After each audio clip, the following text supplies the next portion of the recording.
Mes parents ont refusé de s'occuper de mes plus jeunes enfants pendant que je m'occupais de mon aîné atteint de leucémie.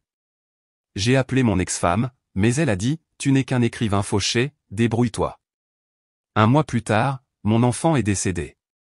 Bonjour, je m'appelle Harrison, j'ai 36 ans, un écrivain obscur vivant dans un appartement exigu d'une petite ville de la vaste étendue de l'Amérique.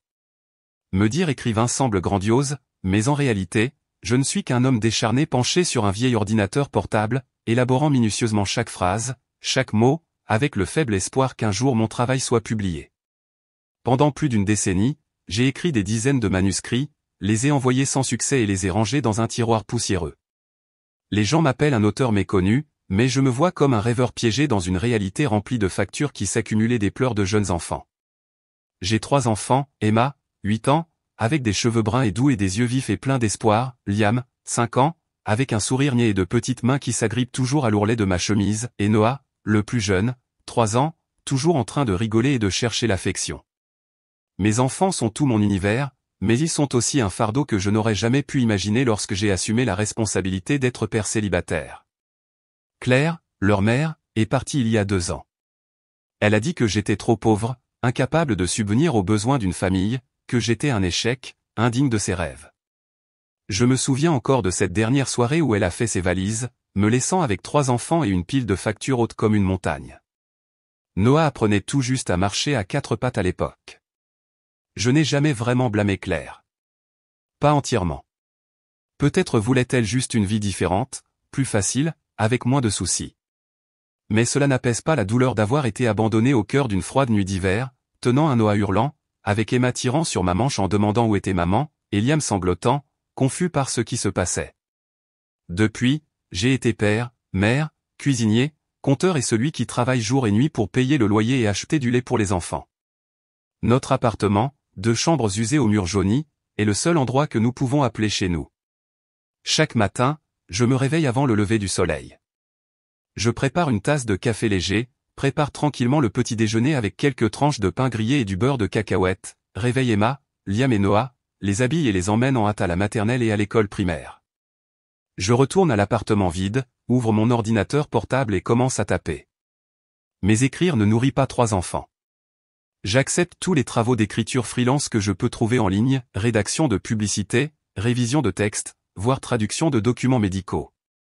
Le jour, je suis une plume à gage. La nuit, je suis un auteur anonyme. Et au milieu de tout ce chaos, je dois encore être un père. Celui qui réconforte les enfants quand ils sont malades, raccommode la robe d'Emma quand elle se déchire à l'école et lit des histoires avant de dormir chaque soir. Ma famille, ils ne m'ont jamais vraiment compris. Mes parents vivent en Floride, dans un luxueux appartement en bord de mer où la lumière du soleil entre à flot par des baies vitrées.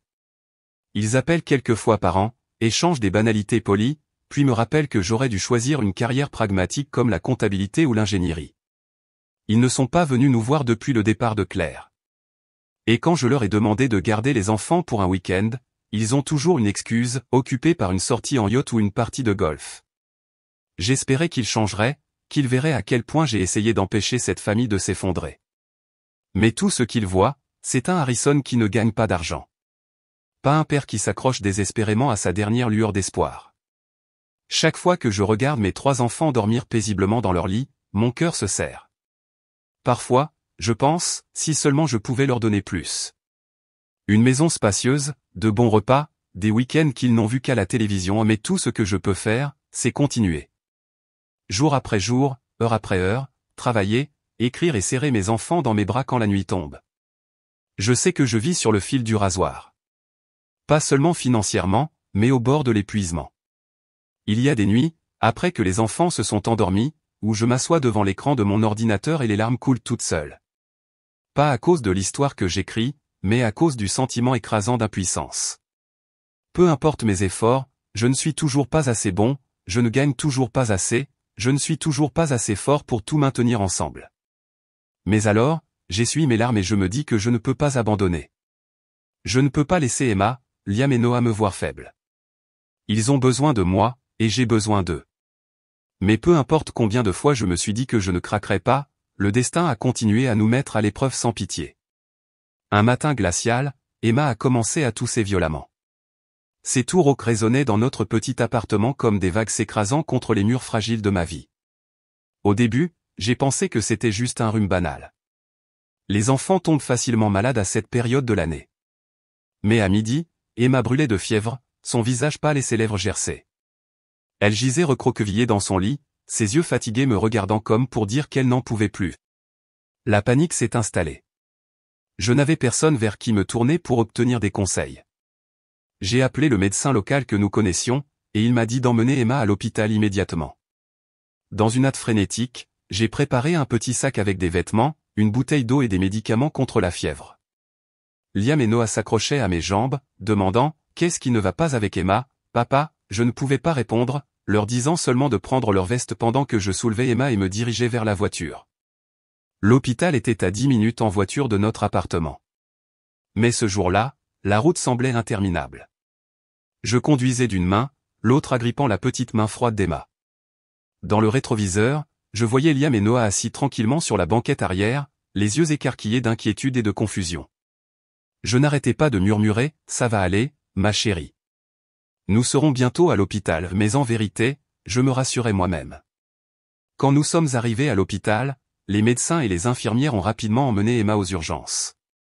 Je suis resté dehors, serrant les mains de mes deux plus jeunes enfants, mon cœur battant irrégulièrement. Une infirmière m'a posé des questions sur les antécédents médicaux d'Emma, et j'ai bafouillé mes réponses, à peine capable de respirer. Finalement, le médecin est sorti, le visage grave, et m'a informé qu'Emma souffrait d'une anémie sévère et avait besoin d'examens approfondis immédiats. Il soupçonnait une grave maladie du sang, Meuglicher-Weyß, une leucémie. Je me suis figé. Leucémie. Le mot cancer a résonné dans ma tête comme un coup de massue.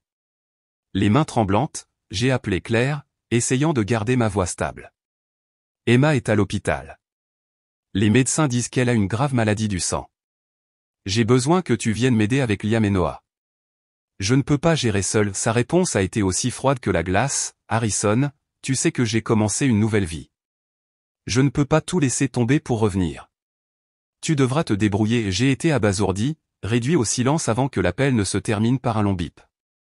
J'ai essayé d'appeler mes parents, m'accrochant au faible espoir qu'ils manifesteraient un peu d'attention pour leurs petits-enfants. Mais ils m'ont repoussé, disant qu'ils voyageaient en Europe et ne pouvaient pas rentrer plus tôt. Je me tenais dans le couloir de l'hôpital, me tenant la tête, sentant le monde s'effondrer autour de moi. Emma était allongée dans une chambre d'hôpital, Liam et Noah s'accrochant à mes jambes. Je n'avais personne, pas une seule âme. J'ai emmené Liam et Noah dans une petite salle d'attente à l'extérieur de la zone de traitement, les laissant jouer avec des jouets usés. Je me suis assis sur une chaise en plastique, ordinateur portable à la main, essayant de terminer un travail d'écriture freelance pour rassembler un peu d'argent. Mais mon esprit ne pouvait pas se concentrer. Chaque fois qu'une infirmière sortait de la chambre d'Emma, mon cœur s'arrêtait. Ce soir-là, Emma s'est réveillée, ses faibles yeux rencontrant les miens. « Papa, je suis si fatiguée », a-t-elle murmuré. Je me suis penché, j'ai pris sa petite main et je l'ai apaisée. « Je sais, mon amour. Tu te débrouilles très bien. Papa est juste là. » Liam et Noah se sont assis près de moi, finissant par s'assoupir sur les chaises. J'ai doucement drapé ma veste sur eux, puis je me suis rassis au chevet d'Emma, lui tenant la main comme si je m'accrochais à un fil d'espoir fragile. Cette nuit-là, je n'ai pas dormi. Je suis resté assis là, regardant les lumières clignotantes du moniteur, écoutant le doux ronronnement du respirateur, sentant l'impuissance et la solitude s'infiltrer dans chaque veine. Le lendemain matin, le médecin a confirmé qu'Emma aurait besoin d'une hospitalisation à long terme pour son traitement et pour attendre d'autres résultats de tests. Je ne savais pas quoi faire. Je ne pouvais pas laisser Liam et Noah seuls à la maison, ni laisser Emma ici toute seule. Finalement, j'ai supplié l'hôpital de laisser les deux plus jeunes rester avec nous, malgré les conditions exiguës et inadéquates. Nous étions 4, 3 si l'on ne comptait pas Emma allongée dans le lit d'hôpital, entassée dans une petite chambre d'hôpital où la lueur blanche et crue des néons baignait le plafond. Les repas étaient pris à la hâte, composés de sandwichs froids et de jus d'orange en briques. Liam et Noah jouaient sur le sol de l'hôpital avec quelques vieilles petites voitures.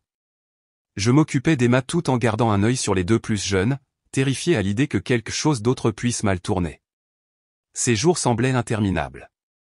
J'étais épuisé, mais je n'avais pas d'autre choix. Chaque matin, je me réveillais sur la dure chaise en plastique dans la chambre d'hôpital d'Emma. Mon corps endolori, mes yeux lourds de manque de sommeil.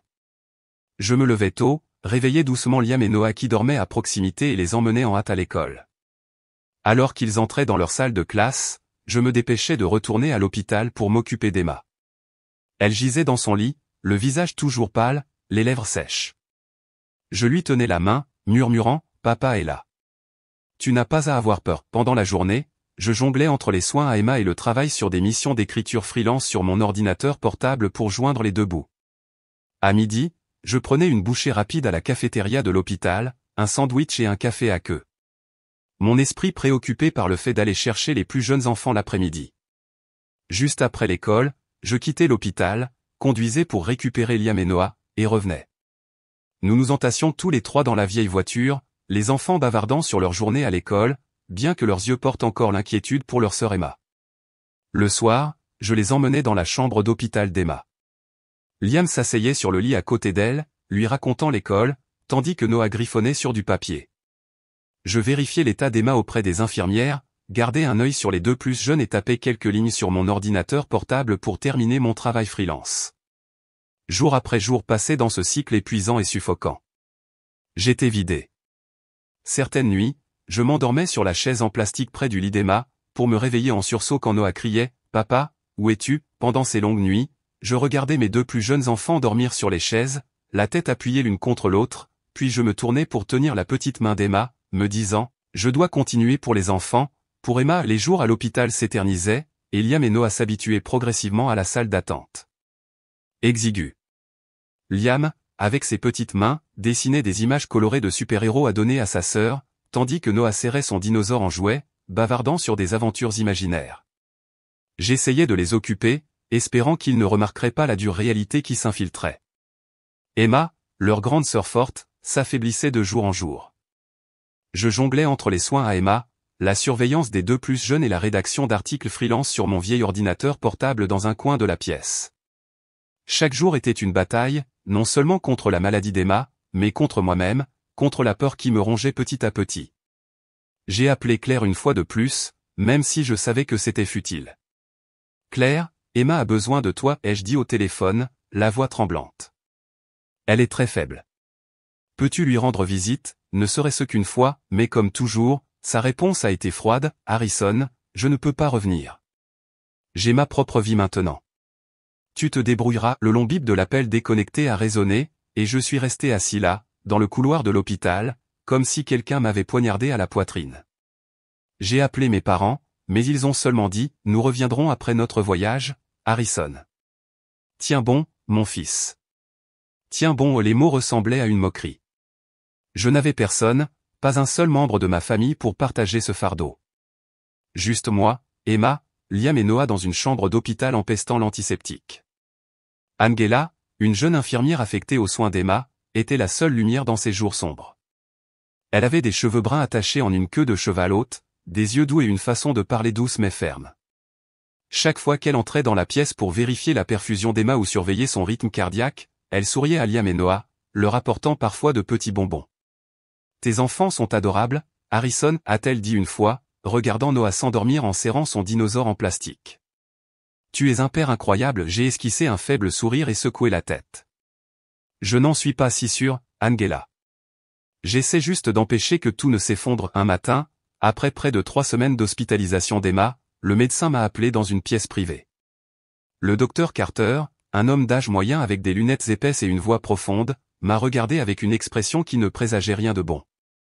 Je me suis assis sur la chaise en plastique en face de lui, les mains si serrées que mes ongles s'enfonçaient dans mes paumes. « Harrison » commença-t-il prudemment, « nous avons les résultats des tests approfondis. Emma a une leucémie myéloïde aiguë, ou LMA. C'est une forme très grave de cancer du sang. » Le mot cancer a explosé dans mon esprit. J'ai senti le sang quitter mon visage, l'air dans la pièce s'épaissir. « Quelle est la gravité » ai-je demandé, la voix brisée. Le docteur Carter a soupiré, ajustant ses lunettes. « Le pronostic pour la LMA chez les enfants n'est pas bon, Harrison. Nous allons commencer la chimiothérapie immédiatement, mais je dois vous préparer. Le taux de survie, il n'est pas élevé. » Je ne me souviens pas comment j'ai quitté le bureau du médecin. Tout ce que je sais, c'est que je me tenais dans le couloir, le dos contre le mur, les mains agrippées à ma tête, essayant de ne pas crier. Emma, ma fille de 8 ans qui courait sur le terrain de jeu et me parlait de ses rêves de voler sur un dragon, lutter contre une maladie que je ne pouvais même pas comprendre pleinement. Je voulais briser quelque chose, crier sur Claire, sur mes parents, sur le monde, mais je ne pouvais pas, je devais retourner dans la chambre, sourire à Emma et lui dire que tout irait bien. Les semaines qui ont suivi ont été un flot angoissant. Emma a commencé la chimiothérapie, et chaque fois que je la voyais allongée dans son lit, ses cheveux tombants, son visage pâle, mon cœur se brisait. Elle essayait toujours de parler, demandant des nouvelles de Liam et Noah, souriant quand je lui lisais des contes de fées. Mais je pouvais voir la lumière dans ses yeux s'estomper comme une bougie vacillant au vent. Liam et Noah, aussi jeunes soient-ils, ont senti le changement. Liam a cessé de dessiner des super-héros, esquissant plutôt des images d'une fille allongée dans un lit entouré de fleurs. Noah n'arrêtait pas de demander, quand est-ce qu'Emma rentrera à la maison pour jouer avec moi, papa, Angela était là pour nous, plus que je n'aurais pu l'espérer. Elle ne faisait pas seulement son travail, vérifier les perfusions, prendre les températures, mettre à jour les dossiers. Elle offrait un réconfort silencieux. Un après-midi, alors que j'étais assis près du lit d'Emma, trop épuisé pour garder les yeux ouverts, Angela est entrée et a posé une tasse de café chaud sur la table. « Tu as besoin de te reposer, Harrison, a-t-elle dit, sa voix douce mais ferme. Je sais que tu es fort, mais tu es humain aussi. Je l'ai regardé, voulant dire merci, mais ma gorge s'est nouée. Au lieu de cela, j'ai simplement hoché la tête, serrant la tasse de café comme si c'était une bouée de sauvetage vers un peu de chaleur. Une nuit, alors que Liam et Noah dormaient sur les chaises, Angela s'est assise à côté de moi. « Tu veux parler ?» a-t-elle demandé. J'ai secoué la tête, mais ensuite, comme une digue qui cède, j'ai commencé à parler de Claire, comment elle était partie. De mes parents qui ne rendaient jamais visite aux enfants, de ma peur de perdre Emma, de ne pas être assez fort pour protéger mes enfants. Angela a écouté sans interrompre, hochant doucement la tête et posant une main sur mon épaule. J'ai perdu mon frère à cause d'une maladie, a-t-elle dit quand j'ai fait une pause. Je connais ce sentiment d'impuissance, mais tu n'es pas seul, Harrison. Je suis là, et Emma, Liam et Noah, ils ont plus que jamais besoin de toi. Ces mots étaient comme une brise fraîche dans une tempête, mais ils ne pouvaient pas apaiser la douleur grandissante en moi. Une semaine plus tard, l'état d'Emma s'est détérioré rapidement. La chimiothérapie ne fonctionnait pas comme nous l'espérions. Elle avait des fièvres élevées persistantes, ne pouvait pas manger, et la douleur la faisait crier la nuit. J'étais assis près de son lit, lui tenant la main, chantant les berceuses que je lui chantais quand elle était bébé, bien que ma voix tremble et faiblisse. « Papa, je suis si fatigué, » a murmuré Emma une nuit, les yeux fermés. Je veux rentrer à la maison. Je me suis penché, j'ai embrassé son front, des larmes tombant sur l'oreiller. Je te ramènerai à la maison, princesse. Je te le promets, mais je n'ai pas pu tenir cette promesse. Quelques jours plus tard, Emma est décédée. J'étais assis près de son lit, lisant une histoire sur une princesse et un dragon, quand le moniteur s'est mis à biper frénétiquement. Les infirmières se sont précipitées, le docteur Carter est apparu, mais je savais.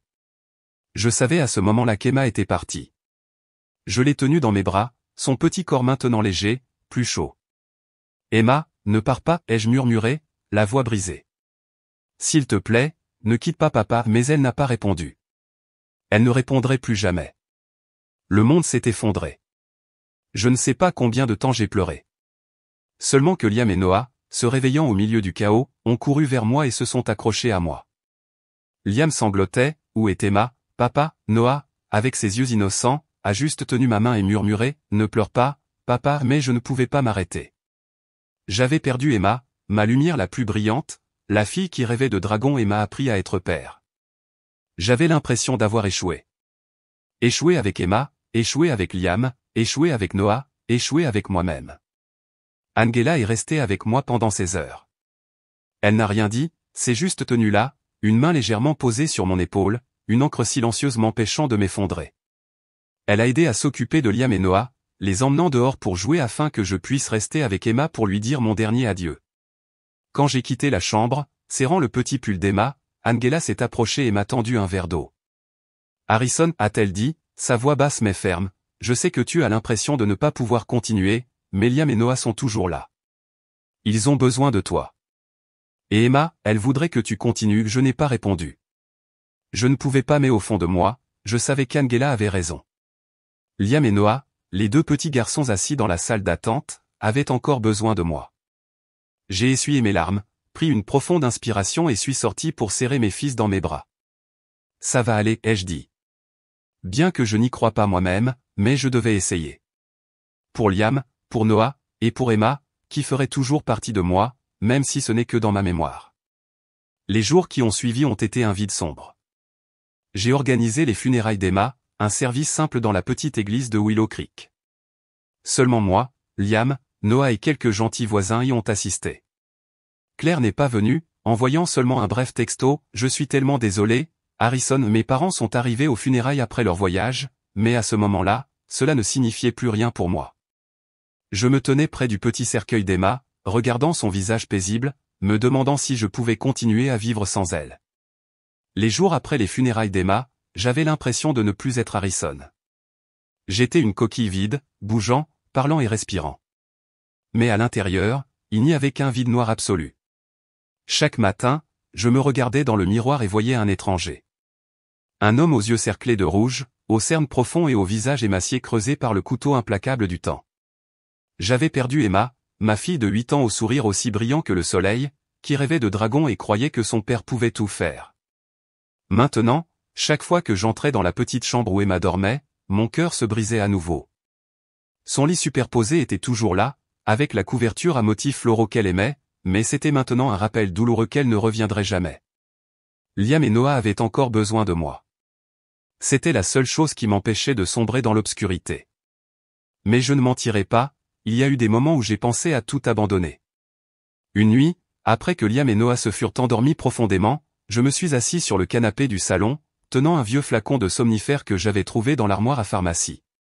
J'ai regardé les petits cachets blancs et lisses, me demandant s'ils pouvaient m'emmener dans un endroit sans douleur, sans facture, sans rêve brisé. J'ai imaginé m'allonger, fermer les yeux et laisser tout s'estomper. Mais ensuite, j'ai entendu Noah marmonner dans son sommeil, « Papa » et l'image des yeux confus de Liam demandant des nouvelles d'Emma a traversé mon esprit. Je ne pouvais pas le faire. Je ne pouvais pas laisser mes enfants restants perdre une autre personne. J'ai jeté le flacon à la poubelle, j'ai enfoui mon visage dans mes mains et j'ai sangloté, me disant, « Tu dois vivre, Harrison », pour eux notre appartement était maintenant étrangement calme. Plus d'histoires d'Emma sur l'école. Plus de ses rires quand elle jouait avec Liam et Noah. Liam est devenu plus silencieux. Il a cessé de dessiner des super-héros ou des portraits de famille. Au lieu de cela, il passait des heures à la table de la cuisine à dessiner des fleurs, imitant la couverture d'Emma, et les placer près de son lit. Pour qu'Emma puisse les voir, « Papa » dit-il, sa voix à peine un murmure. Je l'ai serré fort dans mes bras, essayant de ne pas le laisser voir mes larmes. Noah, étant si jeune, n'a pas pleinement compris ce qui s'était passé. Chaque nuit, il serrait son dinosaure en plastique, se blottissait sur mes genoux et demandait, « Où est Emma, papa ? Quand reviendra-t-elle » Je ne savais pas quoi répondre, alors j'embrassais son front et disais, « Elle est dans le ciel, ma chérie. » Elle nous regarde, j'ai essayé de maintenir une certaine normalité pour Liam et Noah, mais rien n'était normal. Je les emmenais à la maternelle chaque matin, préparais des repas simples aux pâtes, sandwichs froids et leur lisais des histoires avant de dormir chaque soir. Mais chaque action semblait lourde, comme si je traînais un énorme rocher. Je continuais à accepter des travaux d'écriture freelance, tapant des articles sans âme sur 10 conseils budgétaires pour les familles ou comment planifier la fête d'anniversaire parfaite sur mon ordinateur portable déglingué. Mais chaque fois que j'ouvrais le fichier de mon livre, Descendre, je fixais simplement l'écran, incapable d'écrire un seul mot. Comment pouvais-je écrire sur la recherche de sens à la vie alors que j'avais l'impression qu'il avait disparu? C'est Angela qui m'a sorti de ce bourbier, même si elle ne réalisait même pas à quel point elle était vitale.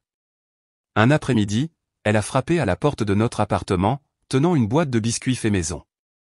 J'ai pensé que les enfants aimeraient ça, a-t-elle dit avec un doux sourire. J'ai été stupéfait par sa visite. Liam et Noah ont applaudi, se précipitant pour la serrer dans leurs bras, et pendant un instant, notre petit appartement a semblé s'illuminer. Angela s'est assise, a joué avec Noah, a aidé Liam avec un puzzle et m'a parlé comme si nous nous connaissions depuis des années. « Comment tiens-tu le coup, Harrison » a-t-elle demandé, les yeux pleins d'inquiétude. Je voulais mentir, dire que j'allais bien, mais en la regardant dans les yeux, j'ai juste soupiré. Je ne sais pas, Angela. Je ne sais pas comment continuer et elle ne m'a pas poussé à en dire plus, a juste hoché la tête et a parlé de son jeune frère décédé d'une maladie cardiaque quand elle était jeune.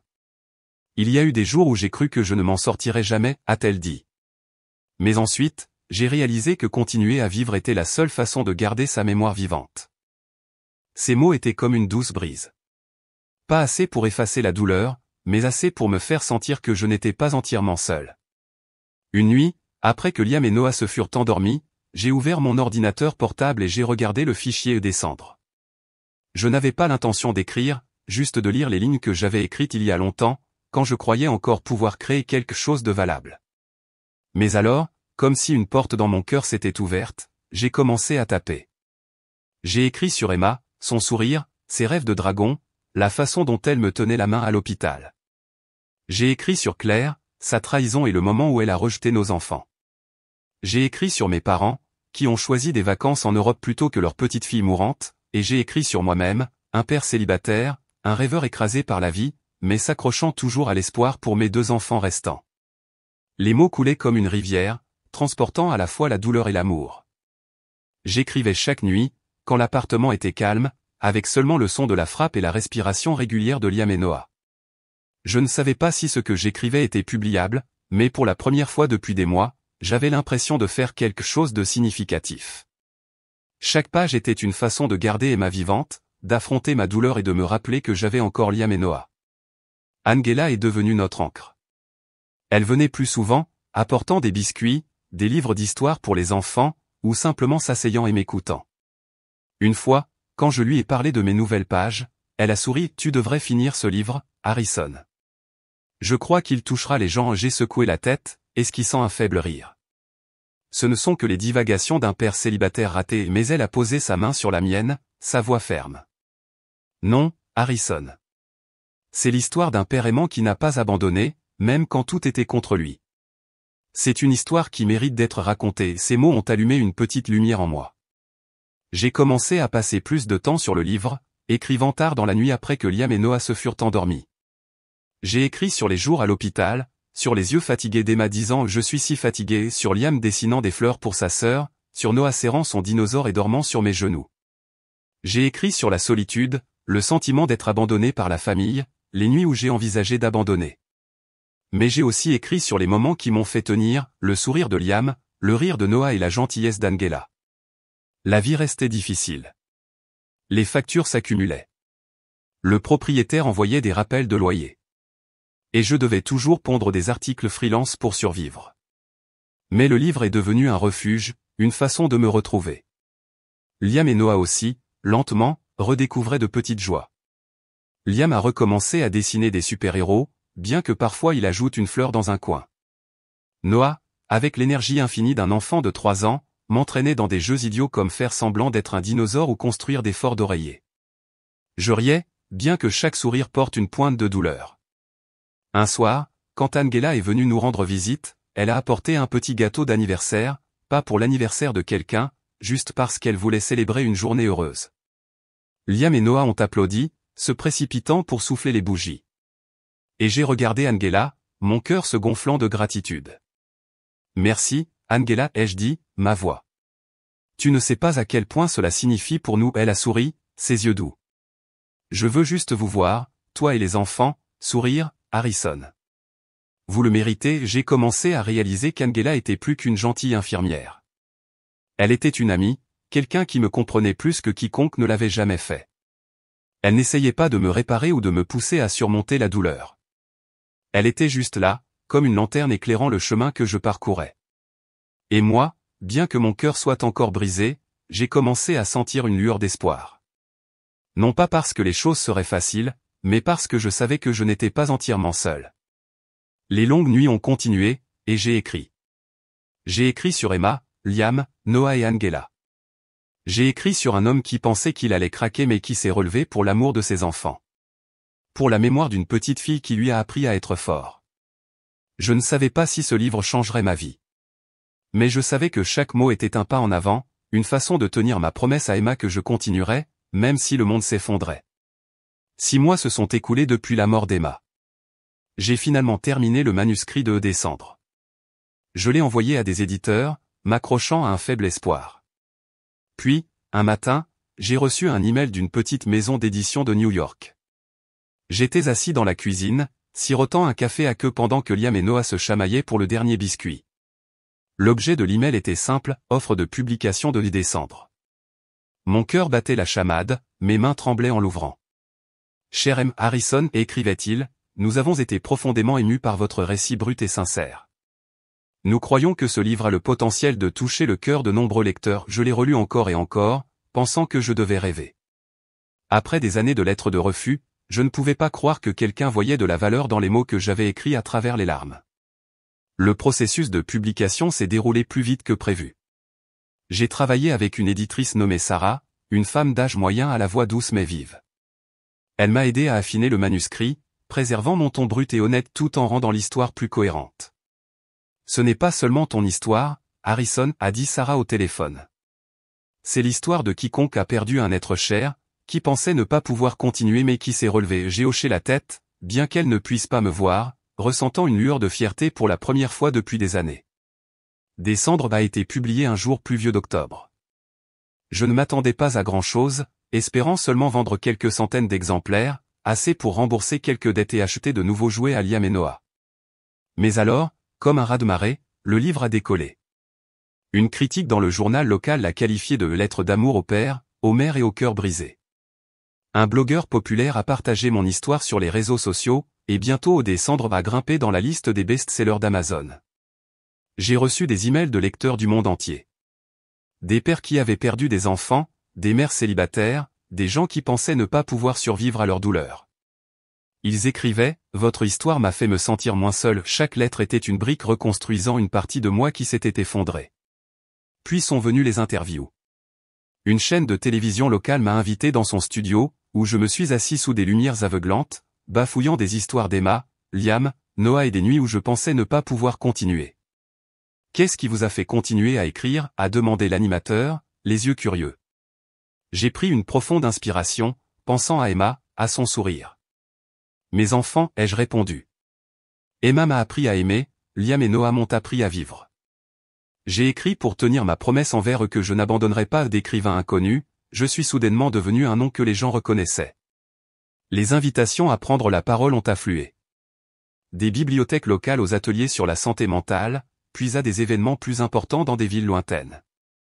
Je me tenais devant des centaines de personnes, partageant mon parcours de père célibataire, la douleur de perdre Emma et comment j'avais trouvé un sens à travers l'écriture. Chaque fois que je parlais, j'avais l'impression qu'Emma, quelque part, me souriait, comme si elle était fière de son père. Les droits d'auteur du livre ont commencé à arriver. Pas une fortune, mais assez pour changer nos vies. J'ai remboursé le loyer en retard, acheté de meilleures provisions et, pour la première fois depuis des années, je ne me suis pas inquiété de la coupure d'électricité. Plus important encore, j'ai décidé de quitter l'appartement exigu où chaque coin me rappelait Emma. J'ai trouvé une petite maison en périphérie de Willow Creek. Pas un manoir, mais assez grande pour que Liam et Noah aient leur propre chambre, avec un petit jardin. Le jour du déménagement, Liam a couru dans la maison en criant « Papa, j'ai ma propre chambre ». Noah, serrant son dinosaure en plastique, rebondissait sur l'herbe, riant si fort que je n'ai pas pu m'empêcher de rire aussi. Pour la première fois, j'avais l'impression de donner à mes enfants un vrai foyer. Mais la douleur de perdre Emma ne m'a jamais quitté. Chaque nuit, après que Liam et Noah se furent endormis, je m'asseyais dans le nouveau salon, regardant le jardin sombre, pensant à elle. Je me souvenais de sa voix, de la façon dont elle appelait le papa quand elle avait besoin de moi. De la façon dont elle me tenait la main à l'hôpital. Certaines nuits, je pleurais, non par faiblesse, mais parce que je savais que cette douleur ferait toujours partie de moi. Pourtant, je savais aussi que je devais vivre, non seulement pour Liam et Noah, mais pour Emma, pour ce qu'elle m'avait appris. Angela est restée une constante dans nos vies, une part indispensable. Elle a visité la nouvelle maison, apportant une petite plante en pot pour égayer le jardin, comme elle disait. Liam et Noah l'adoraient. Liam l'appelait de super-héroïne Angela, tandis que Noah s'accrochait à elle, réclamant des histoires de dinosaures. Je la regardais, mon cœur se gonflant de gratitude. Angela n'était pas seulement l'infirmière qui m'avait soutenu à l'hôpital. C'est elle qui m'a aidé à voir que la vie valait encore la peine d'être vécue. Un soir, alors que nous étions assis sur le porche, regardant Liam et Noah se poursuivre sur l'herbe, elle a pris ma main. « Tu as fait quelque chose d'incroyable, Harrison » a-t-elle dit. « Pas à cause du livre, mais parce que tu n'as pas abandonné ». J'ai serré légèrement sa main, ne disant rien, mais sachant qu'elle faisait partie des raisons pour lesquelles j'étais encore debout. J'ai commencé à assister à un groupe de soutien pour les parents ayant perdu des enfants, qui se tenait dans un centre communautaire de Willow Creek. La première fois, je me sentais gêné, comme si je n'avais pas ma place. Mais alors que j'étais assis et que j'écoutais les autres parler d'un garçon perdu dans un accident, d'une fille décédée de maladie, j'ai réalisé que je n'étais pas seul. J'ai parlé d'Emma, de ses rêves de dragon et de la façon dont j'avais failli abandonner. Les gens ont écouté, hoché la tête, et une femme plus âgée m'a pris la main en disant « Vous êtes un père fort. Elle doit être si fière de vous. » Pour la première fois, je me suis senti compris, non pas en tant qu'écrivain ou auteur, mais en tant que père apprenant à vivre avec la douleur. Le groupe de soutien est devenu une partie de ma vie. J'y allais chaque semaine, non seulement pour partager, mais pour écouter, pour apprendre à transformer la douleur en inspiration. Un membre, un père nommé Tom, a parlé de planter un jardin à la mémoire de son fils. J'ai pensé à Emma et j'ai décidé de planter un rosier dans notre jardin, sa fleur préférée. Liam et Noah m'ont aidé à creuser la terre et à l'arroser. Et chaque fois que les roses fleurissaient, j'avais l'impression qu'Emma était toujours là, dans ses pétales rouges vifs. Notre nouvelle vie n'était pas parfaite. Certains jours, je me réveillais avec ce même vide. J'entendais encore Emma dans mes rêves. Liam dessinait toujours des fleurs dans les coins de ses croquis, et les questions de Noah sur sa sœur devenaient moins fréquentes, mais ne cessaient jamais. Mais nous apprenions à vivre, non pas à oublier Emma, mais à la porter avec nous. Je continuais à écrire, non seulement pour redescendre, mais parce que j'ai réalisé que l'écriture était ma façon d'affronter le monde, ma façon de tenir ma promesse à Emma. Un soir, alors que je révisais un discours pour un événement à venir, Liam est entré, tenant un nouveau dessin. « Papa, j'ai fait ça pour toi » a-t-il dit en me tendant une feuille de papier. Sur le dessin, je me tenais entre Liam et Noah, nous tenant la main, avec une petite fille avec des ailes debout sur un nuage, souriant. « C'est Emma » dit Liam, la voix timide. « Je pense qu'elle est heureuse » je l'ai serrée dans mes bras, des larmes coulant sur mon visage. « Elle est heureuse, mon fils » ai-je murmuré. « Et papa va essayer d'être heureux aussi, pour toi et Noah » Angela est venue nous rendre visite peu de temps après, apportant un plateau de biscuits fraîchement cuits. Elle s'est assise, a regardé le dessin de Liam et a souri. « Il a du talent, Harrison » a-t-elle dit. Comme son père j'ai ri, et pour la première fois, le rire semblait léger, allégé de la douleur. « Merci, Angela » ai-je dit. Pour tout elle n'a pas répondu, a juste pris ma main. Et à ce moment-là, j'ai su que nous construisions quelque chose. Non pas pour remplacer Emma, mais pour continuer avec elle dans nos cœurs. Un an après la publication de Descendre, ma vie avait changé d'une manière que je n'avais jamais osé rêver. La petite maison en périphérie de Willow Creek était maintenant vraiment notre foyer, le mien, celui de Liam et de Noah. Le jardin fleurissait de roses, la fleur préférée d'Emma. Et chaque matin, alors que la lumière du soleil entrait à flot par les fenêtres, je sentais une lueur de paix s'infiltrer dans mon cœur. Mais malgré le semblant de stabilité, la douleur de perdre Emma restait une cicatrice qui ne guérirait jamais complètement. J'ai appris à vivre avec, comme on apprend à respirer dans une pièce où l'air manque. Mais parfois, dans le silence de la nuit, je l'entendais encore appeler papa dans mes rêves. Le succès de Descendre m'a apporté des opportunités que je n'avais pas imaginées. J'ai été invité à prendre la parole dans de grandes villes, de Chicago à Boston, partageant mon histoire avec des auditoriums bondés. J'ai parlé d'Emma, Liam et Noah. De la façon dont j'avais failli craquer mais m'étais relevé pour mes enfants. Chaque fois que je parlais, je ne racontais pas seulement mon histoire, je gardais Emma vivante dans le cœur des autres. J'ai commencé à écrire un deuxième livre sur le pardon et la guérison. Bien que je ne sois pas sûr d'avoir complètement pardonné à ceux qui nous avaient tourné le dos. Puis un jour, le passé a frappé à la porte. Mon téléphone a vibré un après-midi alors que j'aidais Liam avec ses devoirs de mathématiques. Le numéro de ma mère s'est affiché à l'écran. J'ai hésité, mon doigt planant au-dessus du bouton de réponse, mais j'ai finalement appuyé. Harrison, sa voix est parvenue, plus tremblante que je ne m'en souvenais. Ton père et moi avons lu ton livre. Nous voulons te voir, toi, Liam et Noah. Nous regrettons de ne pas avoir été là quand tu avais besoin de nous. Je suis resté assis en silence, écoutant ces remords tardifs, mais ne ressentant qu'un vide à l'intérieur. Je me suis souvenu des fois où j'avais appelé à l'aide. Quand Emma était à l'hôpital, quand je les avais suppliés de venir, ne serait-ce qu'un jour. Nous voyageons, avait-il dit, comme si une croisière importait plus que leur petite fille. Merci d'avoir appelé, ai-je dit, ma voix calme mais froide. Mais je ne suis pas sûr d'être prêt à ce que vous reveniez dans nos vies. Liam et Noah, ils ont besoin de gens qui sont là quand ça compte. Ma mère a pleuré au téléphone, disant qu'ils avaient eu tort, qu'ils voulaient se racheter. J'ai accepté de les laisser voir Liam et Noah, mais seulement pour de courtes visites, avec moi présent, surveillant chaque instant. Quand ils sont venus, j'ai vu comment ils avaient vieilli, leurs yeux lourds de regret, mais je ne pouvais pas ouvrir mon cœur. Non par ressentiment, mais parce que je devais protéger mes enfants et moi-même des vieilles blessures. La plus grande surprise, cependant, a été Claire. Un soir, alors que je lisais une histoire à Noah avant de dormir, mon téléphone a de nouveau sonné. C'était son numéro. Je l'ai à peine reconnu. Cela faisait si longtemps que nous ne nous étions pas parlé. Quand j'ai répondu, la voix de Claire est parvenue, étrangement douce, comme si elle essayait de jouer le rôle de l'épouse qu'elle avait été. « Harrison, j'ai lu ton livre. C'est incroyable. Je regrette d'être parti. Je veux revenir, recommencer. Nous pourrions être à nouveau une famille. » Je suis resté figé, serrant fort le téléphone. L'image de Claire sortant, me laissant avec 3 enfants, m'est revenue vivement à l'esprit. Je me suis souvenu de ses refus de visiter l'hôpital quand Emma avait besoin de sa mère. Je me suis souvenu de son bref texto quand Emma est morte, je suis tellement désolé. Et maintenant, avec mon nom connu et un livre à succès, elle voulait revenir. J'ai pris une profonde inspiration, stabilisant ma voix. Claire, tu as abandonné nos enfants quand ils avaient le plus besoin de toi. Tu n'étais pas là quand Emma était malade, quand Liam et Noah pleuraient leur mère. Je suis désolé, mais il n'y a plus de place pour toi ici, elle a plaidé, disant qu'elle avait changé, qu'elle regrettait tout. Mais j'ai raccroché. Je ne détestais pas Claire. Plus maintenant. J'ai juste ressenti un soulagement, comme si j'avais enfin déposé un fardeau que j'avais porté trop longtemps. J'ai regardé Liam et Noah jouer par terre et j'ai su que j'avais fait le bon choix. Nous n'avions pas besoin de Claire. Nous nous avions les uns les autres, et c'était suffisant. Pendant que des gens de mon passé tentaient de refaire surface, Angela était celle qui restait, discrètement mais avec constance. Notre relation s'est développée à travers de petits moments. Elle apportant des biscuits, passant des après-midi à jouer avec Liam et Noah, m'écoutant parler d'Emma sans jugement.